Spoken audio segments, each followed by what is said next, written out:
नमस्कार दोस्तों। आज का दैनिक जागरण का संपादकीय लिखेंगे जिसकी गति होगी लगभग 80 शब्द प्रति मिनट।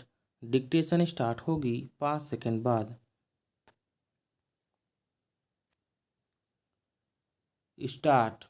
सुप्रीम कोर्ट कोलेजियम की ओर से दिल्ली हाई कोर्ट के जज यशवंत वर्मा का तबादला इलाहाबाद हाई कोर्ट करने की सिफारिश कई सवालों को जन्म देने वाली है, इसलिए और भी अधिक क्योंकि जब जस्टिस वर्मा के घर लगी आग बुझाने के दौरान उनके यहाँ बड़ी मात्रा में अधजली नकदी मिलने और इस कारण उन्हें इलाहाबाद हाई कोर्ट स्थानांतरित करने की खबर आई थी, तो सुप्रीम कोर्ट की ओर से कहा गया था कि इस तबादले का नकदी कांड से कोई लेना देना नहीं। फिर उसकी ओर से कहा गया कि उनका तबादला रोका जा रहा है, लेकिन दिल्ली हाई कोर्ट में उन्हें कोई काम नहीं दिया जाएगा। अब उनके तबादले की सिफारिश कर दी गई और वह भी Allahabad high court bar association की कठोर आपत्ति के बावजूद। यह ठीक है कि सुप्रीम कोर्ट ने जस्टिस वर्मा के घर नकदी मिलने के मामले की जांच के लिए 3 न्यायाधीशों की एक समिति गठित कर दी है, लेकिन आखिर यह जांच शुरू होने के पहले उनके तबादले का क्या औचित्य? प्रश्न यह भी है कि यदि जस्टिस यशवंत वर्मा जैसा मामला किसी नेता, नौकरशाह, कारोबारी अथवा अन्य किसी का होता तो क्या उसके साथ भी कुछ इसी तरह का व्यवहार होता? अब तक तो उसे गिरफ्तार कर लिया गया होता और सीबीआई, ईडी आदि भी सक्रिय हो गई होती।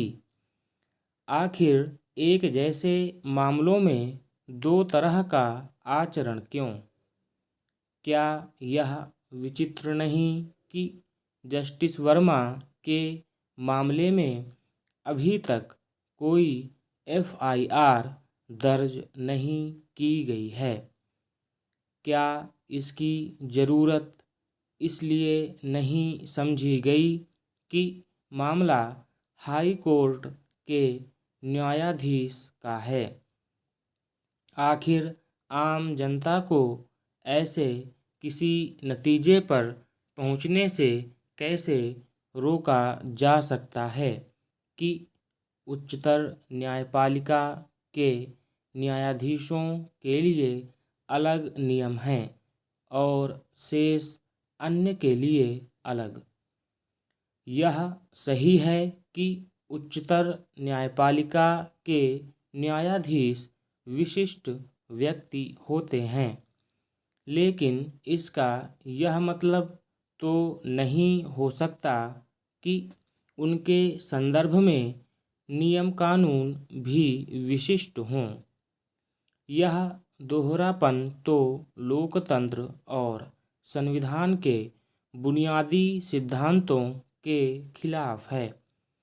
किसी भी मामले में न्याय केवल होना ही नहीं चाहिए, बल्कि होते हुए भी दिखना भी चाहिए। न्यायाधीशों के मामले में तो ऐसा और भी होना चाहिए, क्योंकि न्यायपालिका के प्रति आम आदमी के भरोसे का सवाल है। सुप्रीम कोर्ट को इसका आभास होना चाहिए कि यह भरोसा डिग रहा है। यह ठीक नहीं कि जब इस भरोसे को बहाल करने की ज़रूरत है तब ऐसे काम हो रहे हैं जो संदेह भरे सवाल खड़ा करने वाले हैं। इससे इनकार नहीं कि न्यायपालिका की स्वतंत्रता और स्वायत्तता बनी रहनी चाहिए, लेकिन जवाबदेही और पारदर्शिता की कीमत पर नहीं। जिस किसी व्यवस्था में जवाबदेही और पारदर्शिता का अभाव होता है उसमें खामी ही घर करती है। स्टॉप।